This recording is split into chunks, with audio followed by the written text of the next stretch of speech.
after one, and then I basically used the telephone joker, so I called Susan. I was like, Susan, what do you know, what spot we could go? She's like, yeah, this is place, Spontaneous Celebration. And I looked it up and I was like, this is perfect. So they basically had a spot free. I wanted to book it. They said, yeah, great, you can have it. And then they were like, oh, wait a second, we have a Lantern Festival. And I'm like, oh my God. So I did really my best, and I think behind that I always felt Curtis somehow played in. Because I don't think we would have ended up with that room, with all you guys, and just being this, showing this like love and celebration. And that's also something which I always felt with Curtis. It was like this joy of life. You see this person and you were like, oh my God, like how can life be if you just are like Curtis, like just loving everyone, everything is great, having fun, being over 70, playing with your band in your cellar and having a bit of weed. So it's always like this kid always like coming from Switzerland and things that look like this. I was like, wow. And so I also think today, like we have over 100 people coming, and it just shows like what big family Curtis created. He didn't have children on his own, but I think his family was just life and people and basically all of us in here. And I really, love to celebrate his life with all of you, and looking forward to the evening and or afternoon ahead of us. Thank you so much for coming.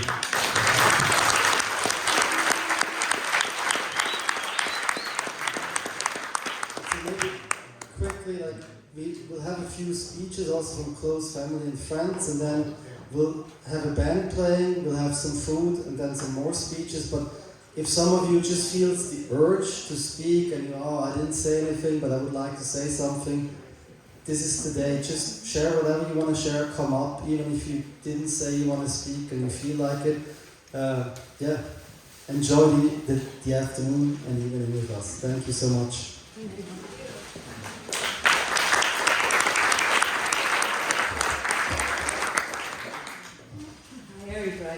Oh my goodness.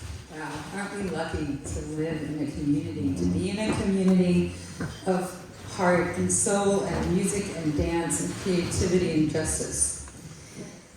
It's really intense and it's really beautiful to be here in Curtis's honor. When I heard about him, like probably many of you, I was actually a little surprised, even though I'd seen he was getting skinnier and seeming to age quickly. I didn't realize what was going on.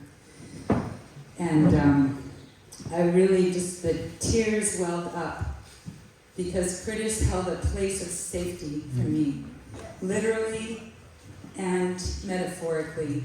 He literally held me in his embrace in such a totally loving, spacious, and yet deeply comforting and together way. So this dance and song and dance we're going to do with Margot and with Stan and with all of you is in honor of that incredible embrace. And we send it back to you, Curtis. Thank you.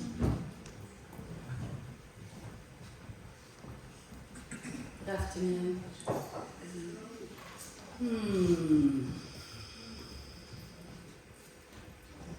So this is, I just wanted to also say a year ago, tomorrow, many of us were in Connecticut at Christine Royer's memorial, and there was a particular song that I wrote for her, but it's for all of us, especially all of us who dance. So I kept on getting this sing Holly Near song for Curtis, and it's like, no, I don't think so. Sing the Holly Near song for Curtis. And knowing Curtis, this is clearly who he was. He took his whole life and lit it up with courage, and was very courageous to speak out about a lot of things. So this song that Holly Near wrote, and if you know it, please join. It's called I Am Willing. And as Maya Angelou said so many decades ago, we don't have excuses, because those that came before us and before them, and before them, and before them, everyone had blood, sweat, and tears. So when we're in doubt, it's kind of like just think about those who went before us. Because Curtis stepped up to the plate for that, as many people that I've witnessed have. So the slight mashup is I Am Willing, please join me if you know it, 1,000 dances, and then if you could join me singing The Longtime Sun.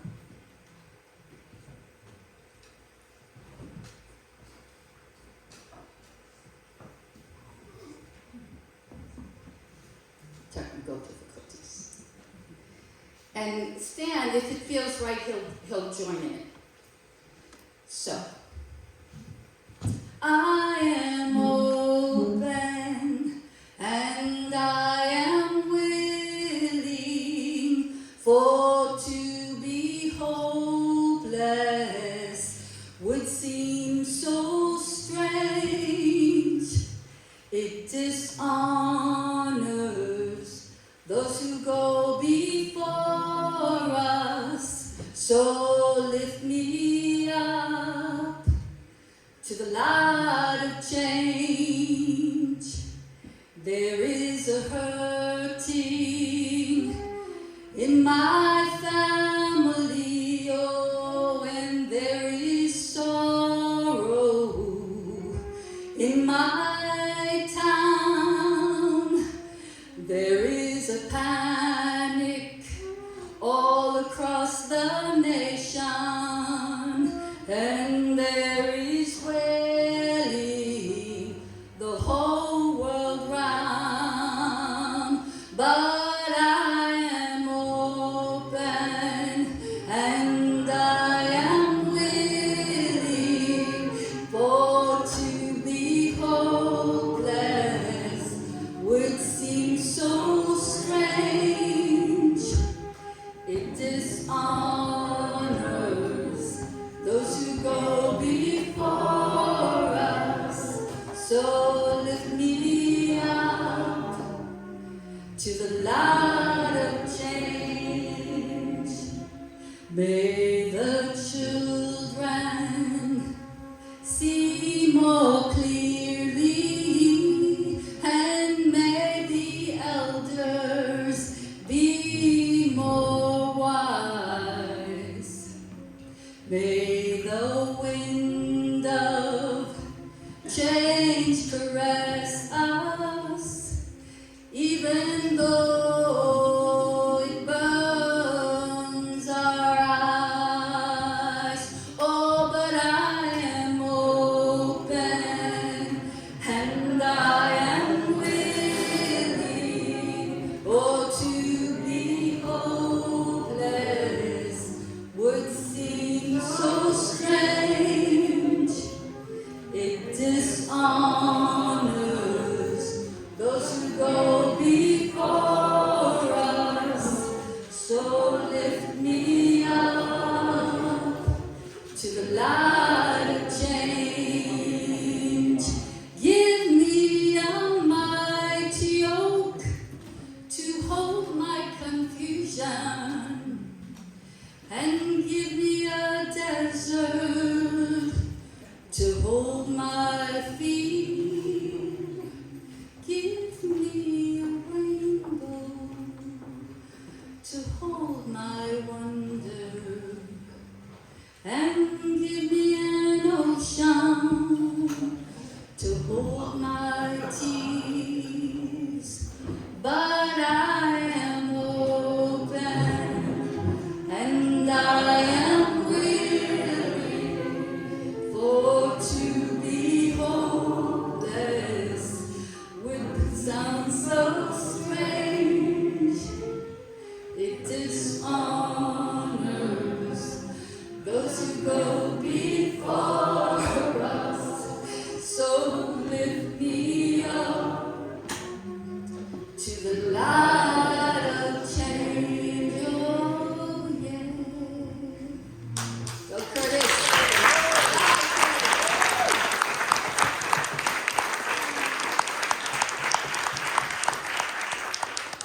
So this is called 1,000 Answers. those who have gone before us. I have danced 1,000 dances, and I will dance 1,000 more. I have danced 1,000 dances with the moon on starlit floors. And you may think that I have left you, but I just walked through Spirit's door. And when it's time, we'll meet again between the angels and the Lord. We know that destiny sat close to me, and I finally melted in her arms. And she held me tight with golden wings, with golden wings, with golden wings, as we flew above the sky. And I will dance 1,000 dances and hold you all in my arms. And when it's time, we'll meet again between the angels and the Lord. And please join me with this if you know. May the long time sun shine above you. All love surround you, and the pure light within you guide your way on. May the long time sun shine above you. All love surround you, and the pure light within you guide your way on. Guide your way on. One more time. May the long time sun shine above you. All love surround you, and the pure light within you guide your way on. Guide your way on. Guide your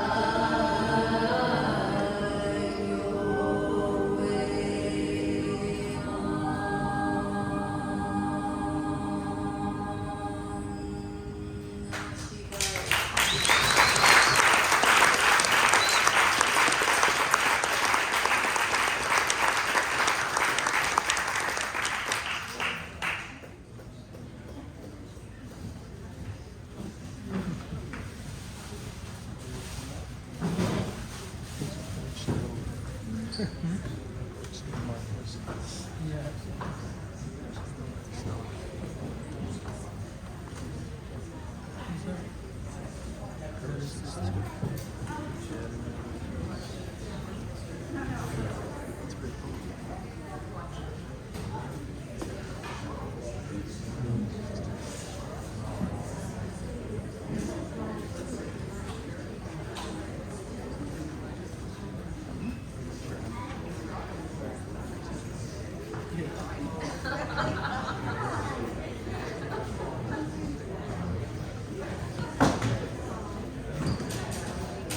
Hello? Hello? Okay, I was trying to see if if I had sound. Let me speak to you about Curtis from a family perspective. I'm his younger sister by 2 years, and Curtis was always a loving brother who guided me and took care of me. He would tell me when the Superman would come on television that I should run and put on my cereal dress and bring my doll that he could put a handkerchief around so that she could fly with Superman. He pushed me beyond my physical inclination and had me follow him on our bicycles, and I would be scared out of my mind. But I would stay with him even to the time that he left me on a corner. I don't even know how this happened, and the entire neighborhood that we lived in had to come out to look for me. But Curtis was an addition to the communities that we lived in. He was a gardener when there were no gardens.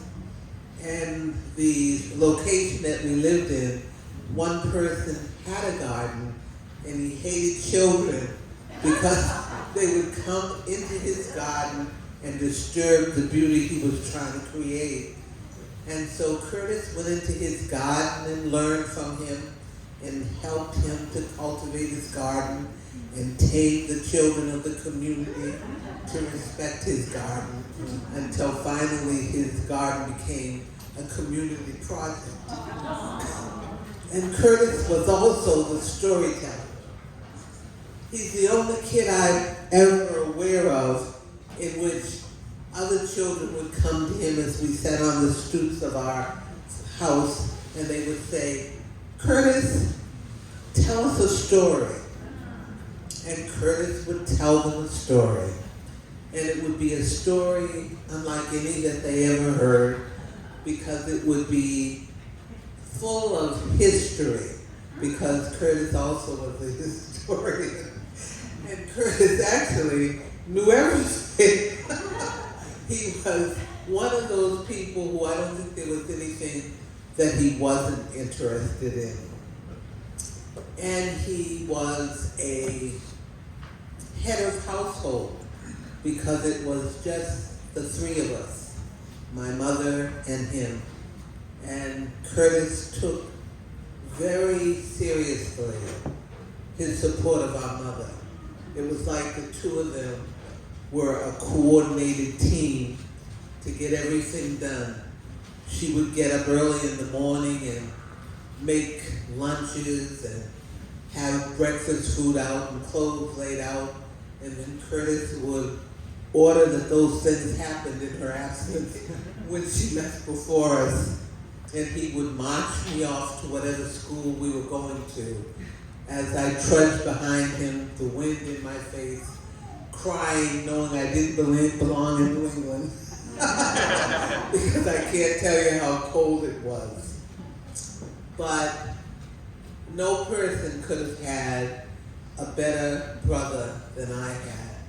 And he not only was good to me, but he taught me a deficit in myself that probably he shares, and that is that we both have a tendency to just kind of be in our thoughts and, perceiving things that are not seen. When he was teaching me how to drive, he would take my shoulders, like as you come out of the drive, out of the parked position to drive. And I would, of course, zip right out, not look any which way. And so Curtis would stop the car, stop, and he would take my shoulders, and he said, now go out, and then he would turn me around. And he actually would stop the car and turn me around until he actually got me to have physical learning of what I was to do. And I never, when I became a driver, ever came out without looking. You know, that was his way of dealing with things. And on a more serious nature, and I don't know if I want to leave you with a story that's not so pleasant, but I think it kind of is a testament to the kind of intelligence that he brought to a situation. My stepfather had identified an inappropriate interest, and my mother was like, do I really hear this, and what do I do, and is it all real? And my brother said nothing, but in the absence of our parents, he said, Betty, never come into this house unless your mother or I am here. Don't listen to Mom if she tells you of a duty that you should do. Do not listen to Mom if she tells you of a time requirement. The only thing you should do is remain out of this house unless I'm here or your mother's here. And I really believe that that emphatic, unconditional instruction is the reason that I was not a victim. And I thank my big brother for that, as well as everything else he's given me in love. Thank you.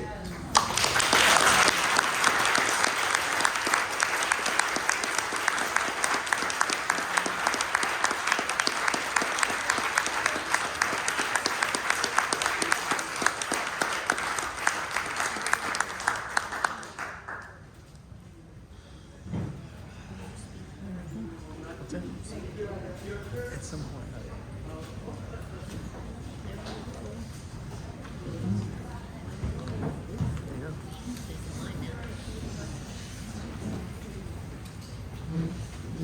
Hi, I'm Tombia. I'm Curtis's niece, Cargo's daughter. Thank you all for coming.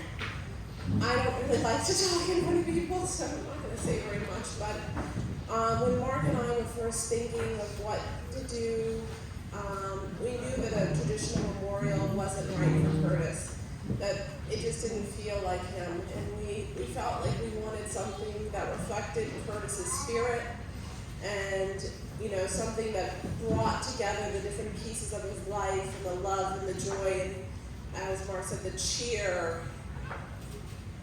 Kurt just had so much joy, always. And each of you, in your way, are what made that joy. I think he was a tapestry of all of you.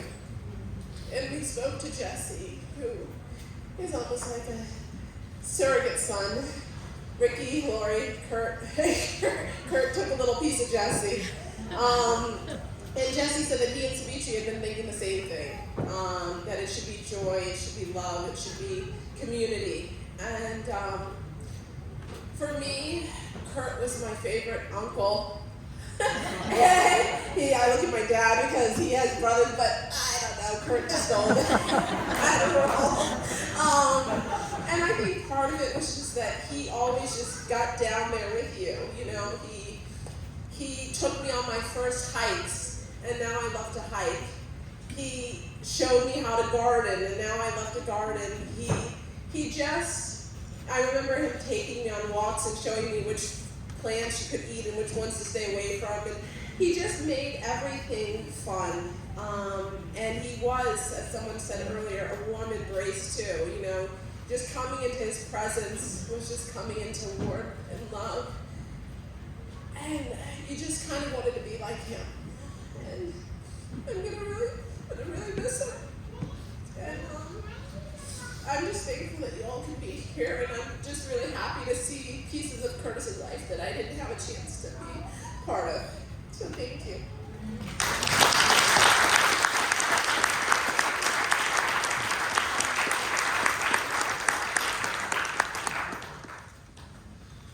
I also want to thank Tony and Mark for doing such a great job of pulling us all together.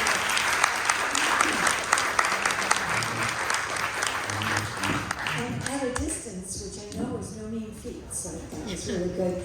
I'm probably the only one that's going to read, but I'm too nervous and sort of feeling, just discombobulated because of the situation that we're dealing with. So I'm Susan Porter. I was Curtis's housemate and colleague at work for 44 years. So I have maybe a different take on some of things. This is a different story than you've been hearing. But so Curtis and I were housemates for 44 years. We also worked together during all of that time. So I can honestly say that I probably spent more time with Curtis than anyone else. For a long time, we were temperamentally polar opposites. Neat and messy, early and late, serious and hilarious. So over the years, we did grow closer together, and we were much more appreciative of each other's special abilities and talents. We were like siblings, another sister story here. We were like siblings who loved each other and learned from each other, but who had completely different interests.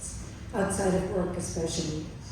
We were both incredibly fortunate to do the kind of work that we did at Cooperative Artists for all of those years, and it helped build a lasting bond between us to have shared that great experience of all that joy together.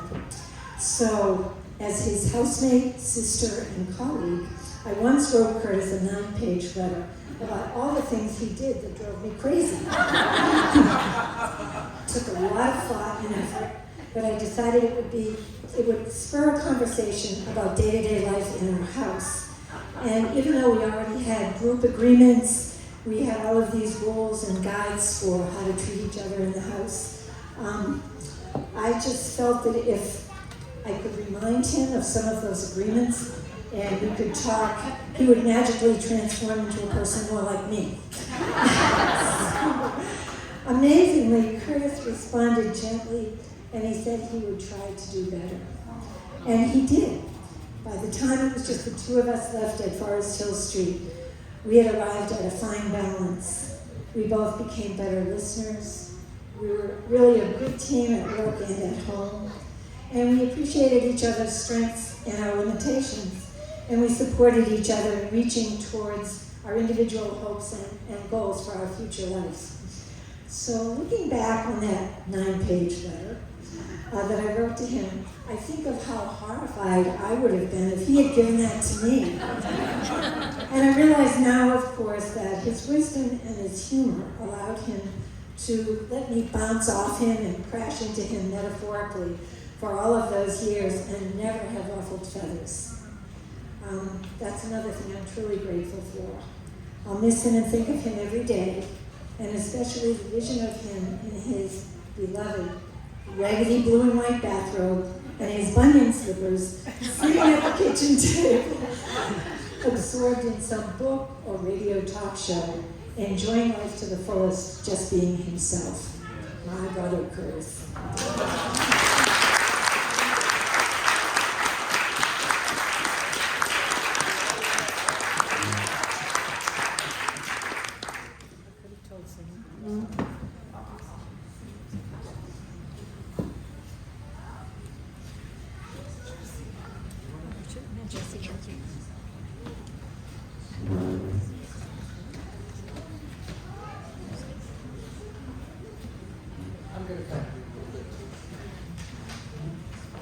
So I had a whole bunch of stories I could tell for a long time, and I'm told I talk too much already, so I figured I would just kind of bullet point a bunch of the memories that just come back as I'm flooded with my life with Curtis. I've known Curtis since I was 0. He has been a part of my life every year. Summer, winter, fishing time, swimming time, skiing time, you name it. Curtis was always part of our activities. And I grew up in the house with Susan, Curtis, and Charlie and Tom, and my parents, and many others here in various capacities. I hung out under the table. That was my special spot, because I was this huge table and the adults were on the outer edge, and you could just kind of hang out in the middle. It was like a little fort. It was a great thing. I think probably several other people who were young kids at the time did the same. But I have a bunch of memory snippets I wanted to just go through. The list grows every time I start writing, so I wanted to get things down. The first and foremost is always drumming. Curtis drumming, and I'm a beat obsessive person. Maybe that's why. Every time rhythm is what it's all about, and Curtis was always drumming. You know, he was always in the background. He was drumming. He was teaching friends how to drum. He was teaching my father, Ricky, how to drum. He was also an awesome drummer now, by the way. I'll try to get him. You wanted to give a performance, right? maybe. We'll try that. But drumming is kind of always in the background, so when we did the healing circles throughout the last 2 years, which was an amazing experience, every time we're doing visualizations, and I have him drumming in every one. Even if I'm trying not to have him drumming, he's somehow there drumming, which is a beautiful thing. I have memories of his plum-colored Peugeot that he held together with duct tape. And we joke about duct tape. I've used duct tape twice in my life to actually work on ducts. And I thought it was bizarre because I grew up learning from Curtis that duct tape was so much more. It held together fenders, it held together bumpers, it was everything. I remember all of our dance parties where we would polish the floor with the little carpet squares. That was a highlight of like, when I heard Boston, I was like, going to Boston. Ooh, we're going to dance around and polish the floor with little squares and carpet. I don't know if anybody's done this, but all dance parties should do that. Swimming, I associate a lot of swimming memories with Curtis because every time he showed up, if it was even remotely warm, and warm means the ice is not quite fully formed, he wanted to go swimming, and that meant bathing suit. I'd say optional, but it really wasn't in the picture.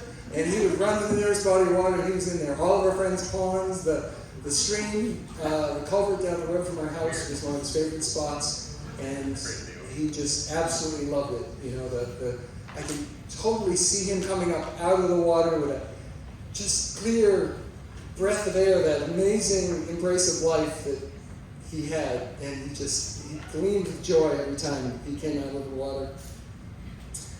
He loved canoeing and fishing, and I was fortunate enough to canoe and fish with him many, many times, and kayaking. Went canoeing with Sarah, who she somehow got the inflatable kayak, and Curtis and I were on the real canoe, the hardcore canoe. Two big guys, like we're gonna show her how to do this, right?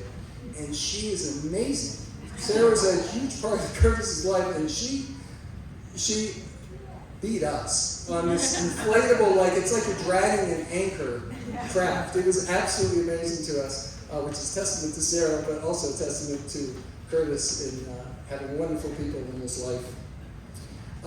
When I was a little kid, we played a game called Blacksmith. I don't know anybody that calls it that other than Curtis, but that's what I've called it my whole life, and everybody else did too. Other kids call it gang tag, where one person's it, and then they tag somebody, and they're both it. And it grows and grows and grows, and the last person that's it wins the game.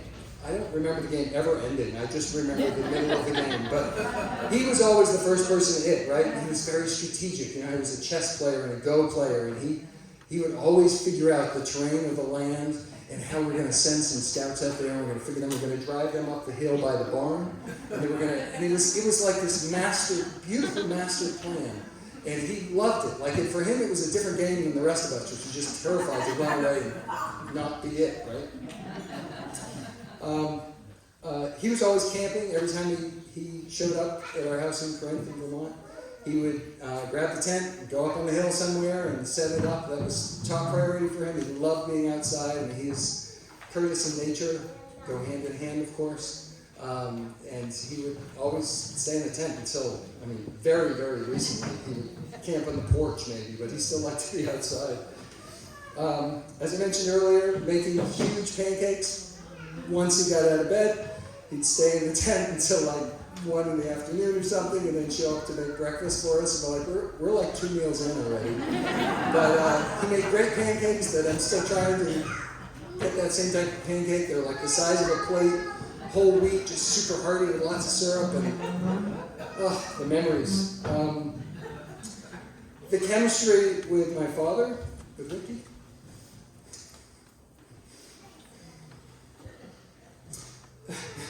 Ironically, always laughing. Every time Curtis came in the door with his big laugh and his big smile, they always poked fun at each other, just in that, the way you do with your best friend, you just kind of jab him every chance you get, right? And he always like, oh, Ricky, you make me laugh. You just make me laugh. And I love that relationship. And it meant a lot to me growing up and how I like to be in a group. It's just laughter is what the world's about, right? And I felt like he was always laughing. And the drums and it was just like it was all part of that same rhythm. He loved basketball. I used to play basketball with him up until last year. I did get him out on the court last year. Now, he, as many of you know, was not running around a lot last year. But when I mentioned basketball, his eyes lit up, and I bought a new basketball the day before because I knew he might. And he went out and we played. It was difficult, but he still trash-talked me. He's still like, well, I'm feeling a little out right now. But, usually I would spin like this, and then I'd come up around with a finger roll and eat your toast. And, he was right. Like, it was crazy. Over the years, the only way I could score against him was just speed, because I could run fast because I'm, half his age. But man, was he a great player and a great sport and a great competitor in that fun way amongst friends. Memories of appreciating rap. So I'm a fan of hardcore hip-hop, as you totally guessed looking at me. And we used to sit around and listen to NWA and listen to just all these really hardcore acts, and he'd tell me, of course, the history, what it really means, how he lived it. Oh yeah, like we were into it. I'm sure we were in totally different worlds listening to it, but it was something that we shared. And there were so many things that we shared like that. It was just it was a great thing to me. The embrace of Curtis when he came into town was not just me, or not just our family. Our whole town knew Curtis. They knew his name, and they knew that when there's a party, it's a big party, Curtis is going to roll in at some point. It was like this murmur. Is that Curtis? Did Curtis? There's a guy down there in a white tux that just pulled up, and that's Curtis, He would always make an entrance, and everybody knew. It was just a great thing. I swear half the people came to our parties just because they were like, I hear Curtis. He just brought so much life and so much energy to the party. We went on big cross-country skiing trips together. Tobogganing, of course. Tobogganing for us was, For him, it's like, if we lean it against the hill like this and we get the slope, I think the physics of the situation will keep our momentum going down here, up there. Let's try it again, kids. And, he just always had a lesson to learn and a lesson to teach all at once. In drumming. I put a story in Susan's book, journal thing, Tom Diaz. Definitely check that thing out. That is amazing. I can only make it through like a page at a time before I start to get very teary, but it's beautiful. Thank you so much, Susan, for doing that. I told the story in there, but I'll just very brief version of it. We actually were able to bring, Smitri and I both work at Apple in California, and we were able to bring Curtis as our +1 for a celebration there. And he came and walked the whole thing. Like it's all 20-somethings tech people with nerding out with their iPhones and everything, right? But he found a place on the dance floor there, and we just this amazing experience with him, and he found a way to connect with people that he thought were not like of his world. Yeah, I actually saw him kind of baffled for a while, like, how do I connect? And he hit the dance floor, and everybody else is like, oh, that guy's in his world. Well, I want to be in that world. And he always finds a way to connect. Sorry, a lot of bullet points. His manuscript.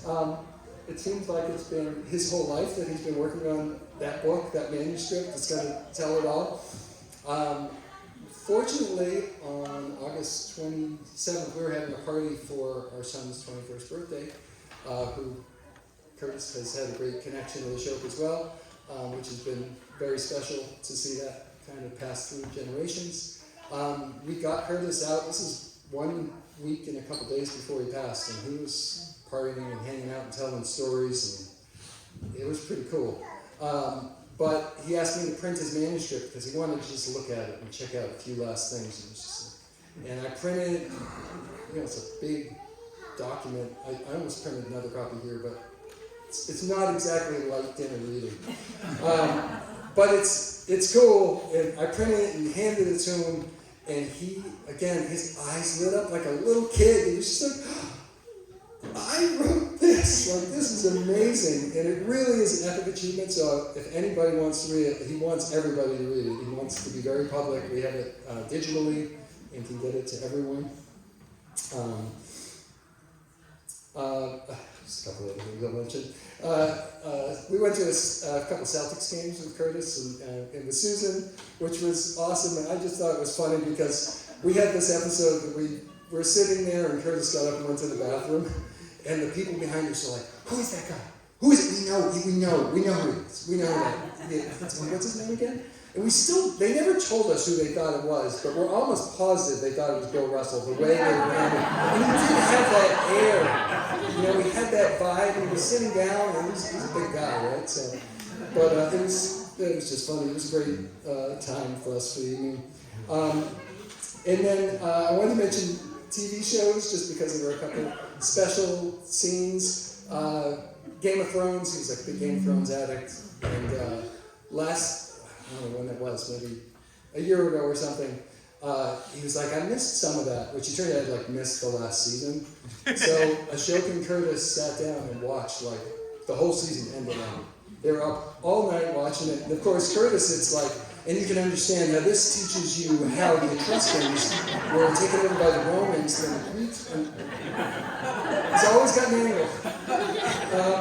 And then alongside that, he's got Star Trek, right? Which he got me into Star Trek Discovery, which I highly recommend. He totally convinced me it's awesome. So now on his TV in the last couple places he's lived, he had everything Star Trek available to him, and it really is.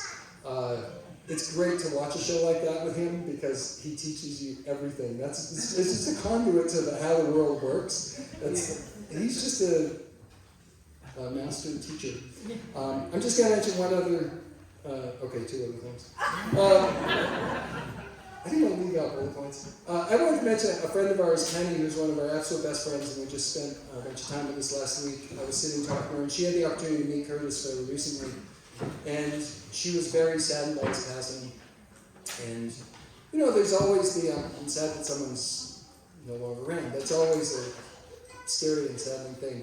But she said, it's so much more than that. I met him for 5 minutes, and he was in the moment. He was there more than anybody I meet. I meet people for hours. He was there completely. He listened to everything I said. He absolutely was there for me, and I was there for him. It was just a connection. And he had that way, whether it was 30 seconds or 30 hours, you felt like he cared. And he listened and talked. She was just overwhelmed by it. She was very, very sad to see and hear that he was gone, but she was also delighted to have had that moment with him. And then the only last thing I'm going to mention, which is a silly little thing, is many people don't know that John Jones is actually the name of a superhero in the DC universe. He's one of the most powerful superheroes in the DC universe. If you look him up, it's J-O-N-N, so it's a little weird spelling. He's from Mars. He's called the Martian Manhunter, which is really weird. But anyway, he's this incredible character who's most people don't know about in the DC universe. And I told Curtis this, he had never even heard of him. But he's known as arguably the most powerful person in the superhero world, depending on where your beliefs are, right? But it was great to tell Curtis a little history about something he didn't know. Anyway, put that out there. Thank you all very much.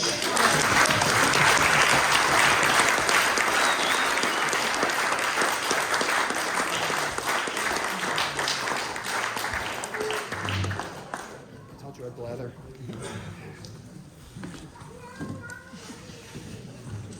That's good.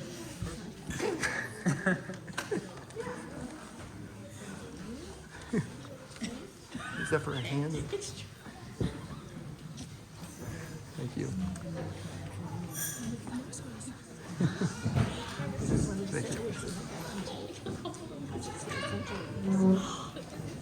We have you too. Hi, my name is Gunjan, and I knew Curtis. I met Curtis like 45 years ago at a dance spree in Cambridge. So I know there are a lot of dance people here now, and I never was part of more modern dance group, but that's how Curtis and I met, and we became friends. Kind of a father figure for my son a while, and then we lost contact for quite a long time, and then I think probably about 4 years ago. Just closer. Can you hear me? Yeah. About 4 or 5 years ago, he got in touch with me again, and we started to see each other, and just, you know, now we're old, so the relationship was very different. But we still laugh together a lot, and I live on the Cape, and he moved to New Bedford, so he would come see me on Cape Cod, and we would take walks, and just like Jesse was saying, whenever we would meet somebody on the walk, he made an immediate contact with them. I mean, even it was just like, hi, how you doing, you know?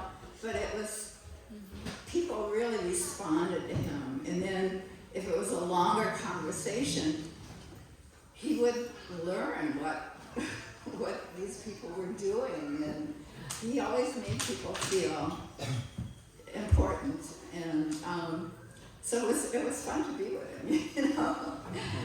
And so then after his disease got worse and COVID happened, I started a healing circle, which we did on Zoom. And so a lot of these people here, I hadn't met in person until today, but I feel really close to them because we met every Friday for about 2 years, I think it was. And most of the time Curtis would be there too. And it started as a healing circle for Curtis. And then the way that it worked is I would lead people in a meditation where we would get in touch with our hearts and the healing energy in our hearts, which is love and gratitude. And we would amp that up. And then we would, as Jesse was talking a little bit about, we would imagine ourselves in the circle, having put Curtis in the center of the circle. But then after a while, we realized we had all this healing energy. We didn't have to just give it to Curtis. And so we started putting other people in, other people that we knew needed healing. And it didn't even have to be physical healing. It could be financial healing or whatever. But I met so many of his good friends that way. And you know, we all have this heart connection, and so it's wonderful to be here with you. And I feel that that's where Curtis is. He's still in our hearts, and whenever somebody passes out of this 3D world, it's up to us to continue to laugh and make music and dance and connect with other people the way he did, and that keeps him alive. And another thing, you know, some people have talked about a little bit, nobody has kind of mentioned it too much, but like Jesse a little bit, how Curtis could always kind of one-upmanship on himself. A couple of days after he passed, I was taking a walk in a place that we used to walk together, and I was thinking about him. And one of my mentors had talked about after her mother had died, she kept finding 4-leaf clovers everywhere, and that was a sign that her mother was there. And I was just thinking of that, and I looked down, and there was a patch of clover. And I just leaned over and picked one up. I didn't even look to see. And guess how many leaves there were? 5. So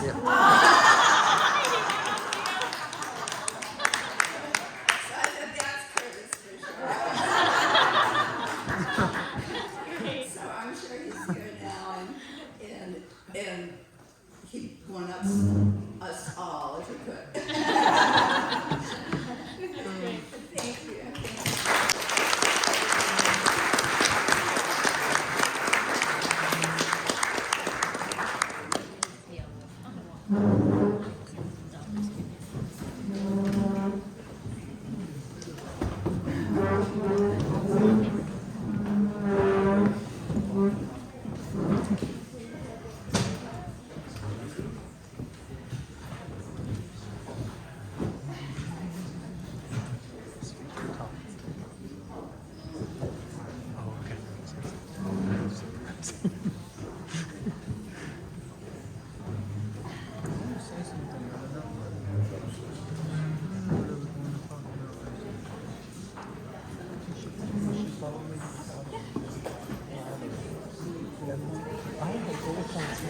Good afternoon, everyone. My name is Lawrence Johnson. I did not know Curtis as long as so many of the previous speakers did, and I'm not a musician, I'm an attorney, so don't hold that against me. I was his brother-in-law for 20 years, and so I have the privilege of speaking to you today, and I will just share a few of my memories that have been touched on by others. The skinny dipping, we went to New Hampshire for a weekend, and there was water everywhere, and Curtis hit the dock running, and everybody else had to hit it too. That's maybe my only first or second time ever going swimming that way. Also, people have a little too dance-free. I did dance-free with him in Cambridge, where you didn't need a partner, you just needed music. And if you had music, you could dance, and Curtis loved to dance. He also loved to make music, but he also loved to dance. And so I had the privilege of going to dance free with Curtis several times. Tribal Rhythms, I saw you when you performed at Boston's first nighter in 1975, New Year's Eve. Tribal Rhythm was performing at Boston's first nighter, and I was there to witness you. People have alluded to 311 Forest Hill Street, Cooperative Artists Institute. All you had to do was be there. I had the privilege of being there, being in Curtis, Susan, Charlie, and Tom's company, and just hanging out. As someone spoke earlier, I didn't hang out under the table, I got a seat at the table. But just being there, you felt the warmth and the pleasure and the love amongst them. So I can speak to those. But I have this written piece as well that follows on our last speaker that I would like to read to you. It's an adaptation of Aaron Freeman's article, Pet, entitled Having a Physician Speak at Your Funeral. And I have entitled it, Curtis is Still With Us. You want a physician to speak at the celebration to tell the grieving family about the conservation of energy. They will understand that Curtis' energy has not died. You want the physician to remind his sister Betty and his niece Tanya about the first law of thermodynamics, that no energy gets created in the universe and none is destroyed. You want them to know that Curtis' energy, every vibration, every BTU of heat, every wave of every particle that was him remains with them in the world, and that amid the energies of the cosmos, he gave as good as he got. You want the physician to tell Curtis' friends that all the photons that ever bounced off his face, all the particles whose paths were interrupted by his smile or by the touch of his hands, hundreds of trillions of particles have raced off like children, their way forever changed by Curtis. From Curtis were gathered in the particle detectors that are their eyes, that those protons created with them constellations of electromagnetically charged neutrons whose energy will go on forever. And the physician will remind his family and the congregation of how much of our energy is given off as heat. And he will tell them that the warmth that flowed through Curtis in life is still here, still part of all that we are, even as we who mourn continue the heat of our lives. And you'll want the physician to explain to those who love Curtis that they need not have faith. Let them know that scientists have measured precisely the conservation of energy and found it accurate, verifiable, and consistent across space and time. You can hope Kurt's family will satisfy themselves that science is sound and that they will be comforted to know his energy is still around. According to the law of conservation of energy, not a bit of Curtis is gone. He's just less orderly. Thank you.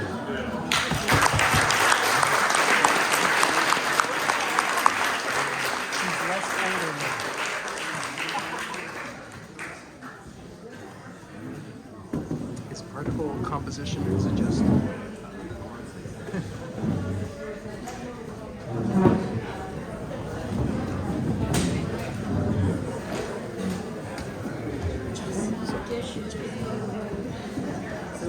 You know, the end of Curtis performing, and so just feel free to get drinks. Also later around 5:30 we're gonna set up a buffet on this side, and if later some more speaking up. I haven't met all the people who are speaking and singing, so in regards to the order, if people later will speak or sing, if you can just try to maybe approach me so we can quickly chat, that would be great. Thank you.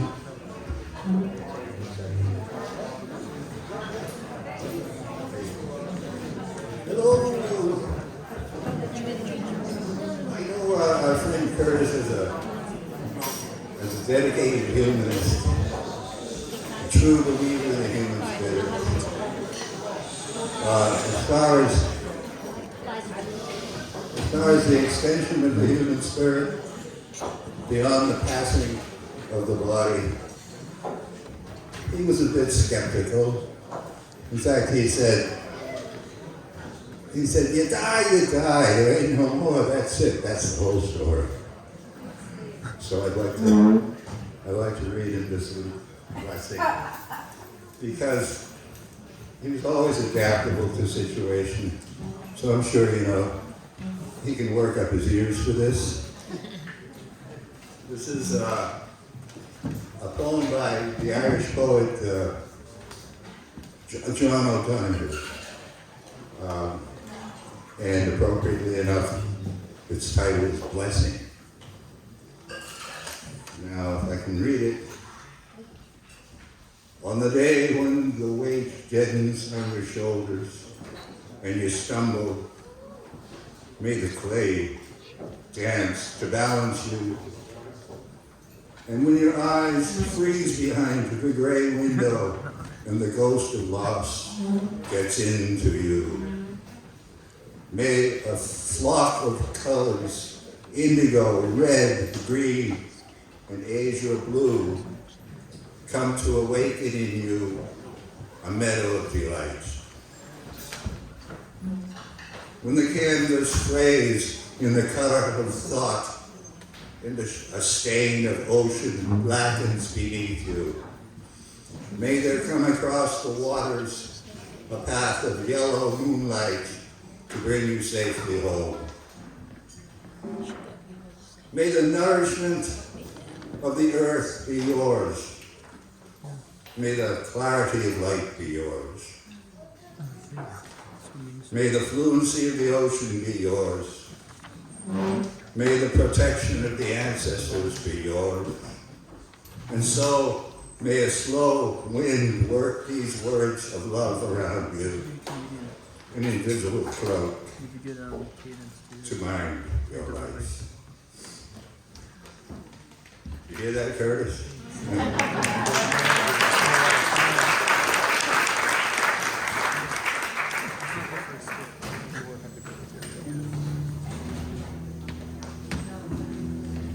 Thank you, sir.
Hi everybody. Really unexpected. And that man is given to us by Curtis. We used to rehearse in Curtis's basement. I was trying to call this the cellar doors. Unfortunately, Curtis took over. I'd like to introduce the members of the band. We have Robert Brown on bass. Jafar Manziel on drums. Sam Rosen on drums.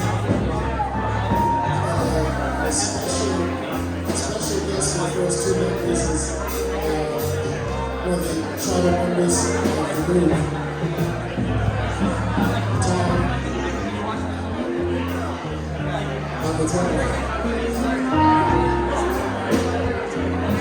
This first thing we're going to do is take a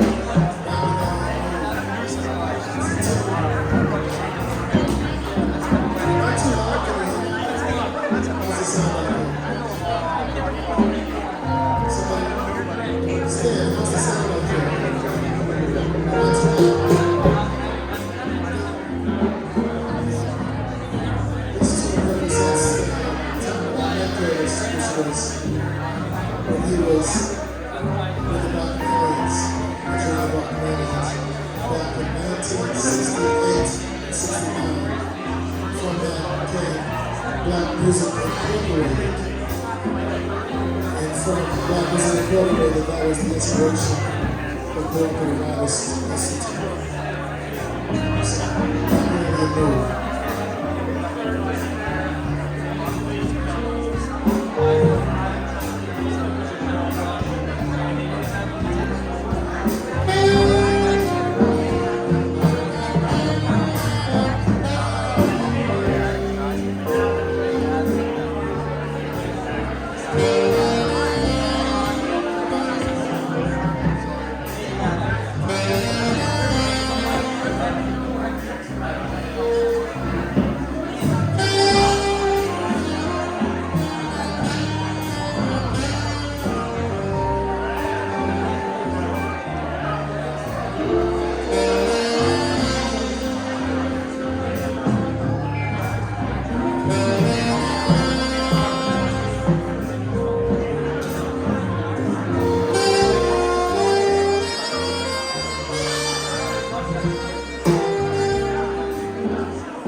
for those of you back in the day that remember the Bacchanalians and all the people that have joined the ancestors with Curtis. The next team represents the African diaspora. It's a team by Abdullah Ibrahim. It's called Soweto.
everybody. We'd like to once again thank our charter member, guitarist Tom Moss, for joining us.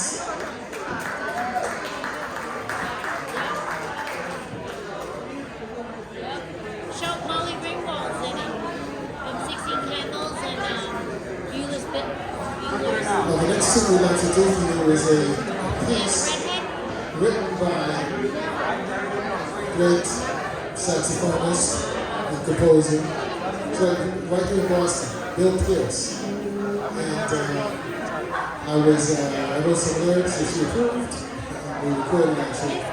It's called Miles. The original title, my title is called Forever Friend. We'd like to dedicate this again to Curtis. Please listen to the lyrics as we get to them at the end.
You're forever my friend. You'll stay in my heart no matter when life takes a twisted turn. I will be at your side once again, my friend. Don't feel you're alone and never knowing, never showing, always giving, nothing's left to give. Joy, not just sadness and pain. Love lives inside my heart till we meet again.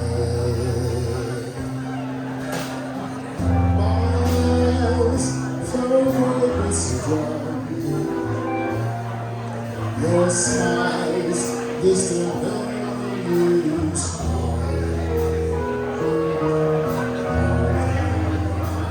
are some other place.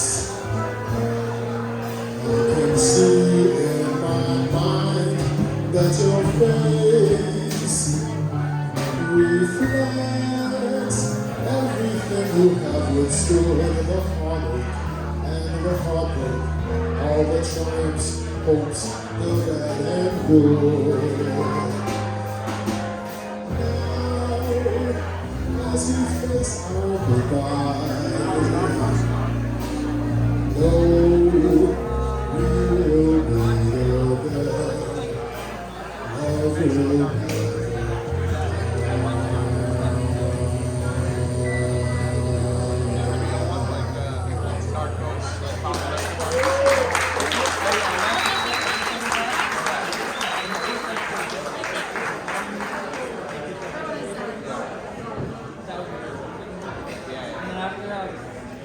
We had to do an original piece, someplace you will not hear any choruses, someplace the chorus is a part of three, piece called Seven.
That's why I couldn't do that. The problem is I don't have a computer.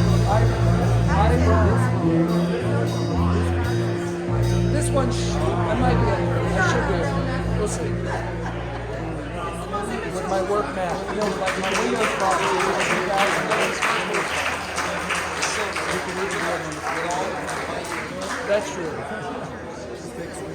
It's this contemplation But there have been piece several people. the great master of I Cortana forgot her name.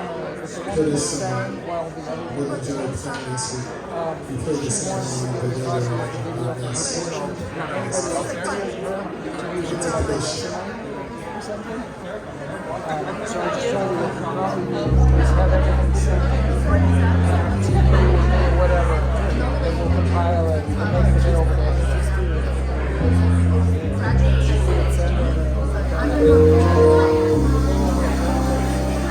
Yeah.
just wanted to say one thing. Everybody here was talking about Curtis's spirit and Curtis's ability to embrace. And I want to say that it's one of the great privileges of my life to be able to stand right next to those vibes and feel exactly what you guys are talking about coming out from that instrument as he played it. No one had more sensitivity. No one had more humanity. It was Brian and Curtis.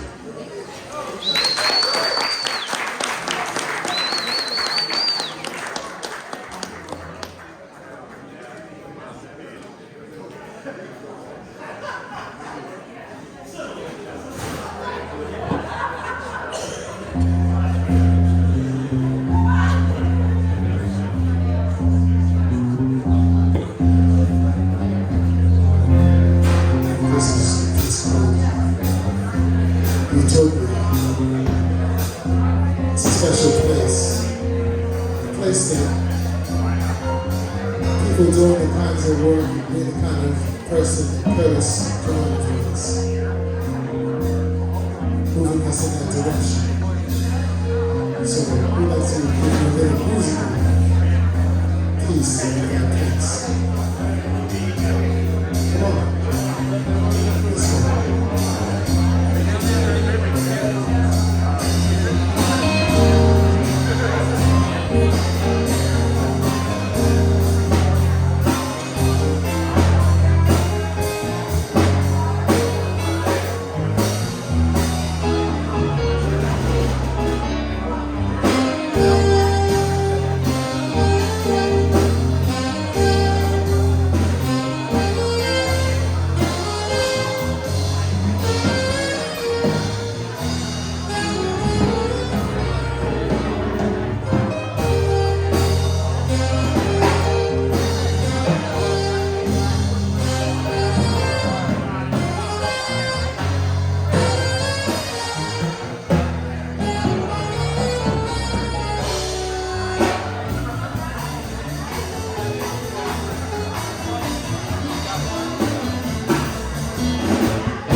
peace and love. It is all around, greed and hate. No more to be found everywhere. There is no hope.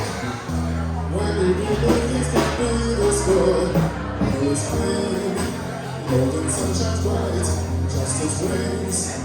No more need to fight, children play. Love is everywhere. Just hold my hand and I'll take you there.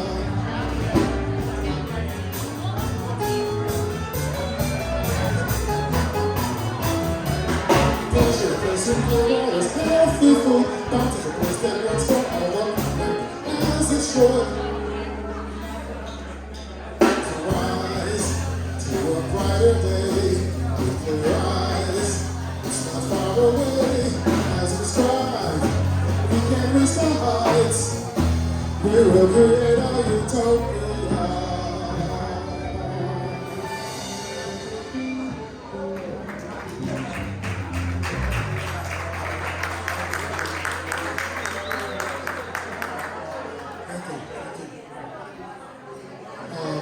This next and last piece is a piece again by the Grandmaster Puritano. And this piece is direct approval as a lyric. It's the last tune that Curtis asked us to play, and it's the last tune that Curtis played with us during the pandemic when we got together in central Massachusetts. It's called Search for Peace. Search for Peace.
but your has begun.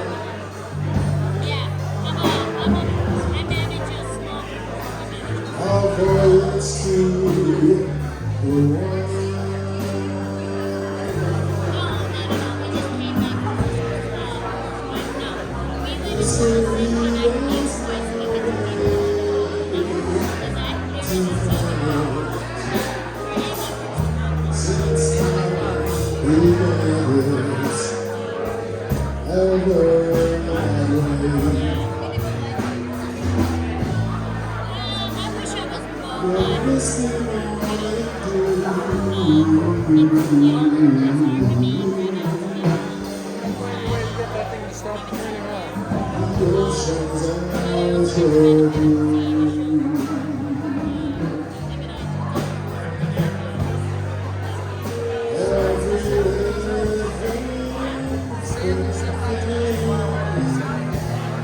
It's a treasure, the highest pleasure, waiting for you. Searching your soul for a light and truth. Sharing your love without burden of truth. Sharing the fears that restrain every voice. All age of your destiny.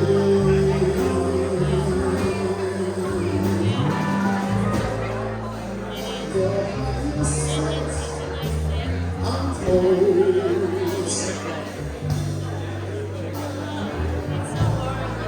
With beauty yet untold.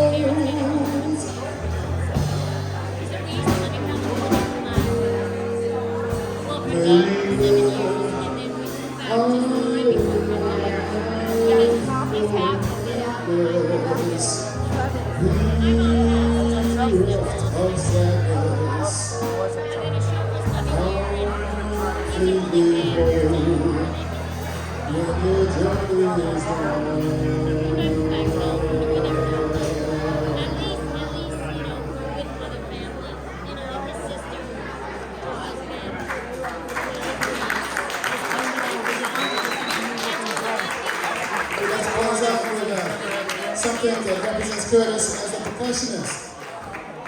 Jingle the bar. Come on and join with us.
Unexpected. Again, we were led by Curtis Jones.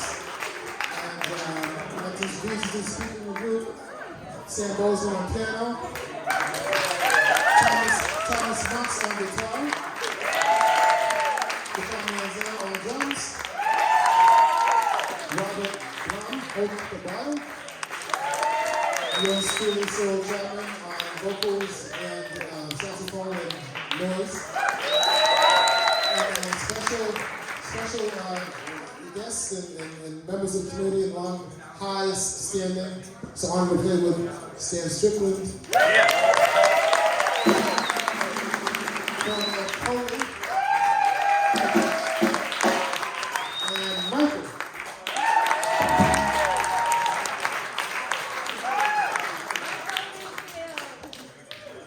Thank you very much.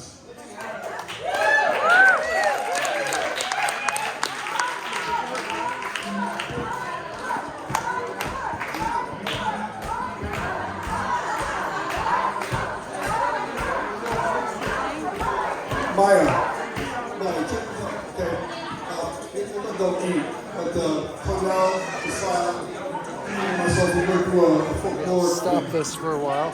Okay, this folklore thing, something that we've seen is Curtis over time, over the years Can't stop at dance camp.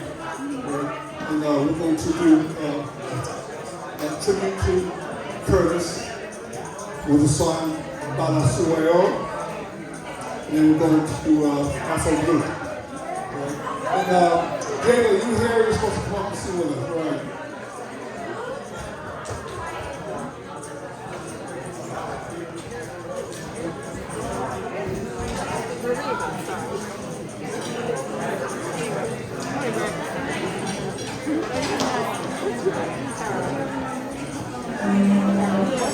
Did he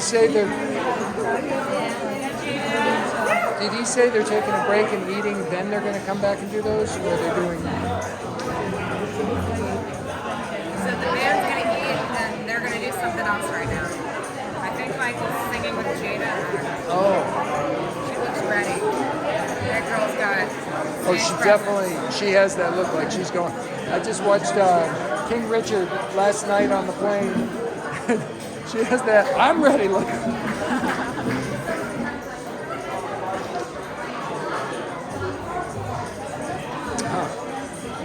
It seems like a good time to stop the video.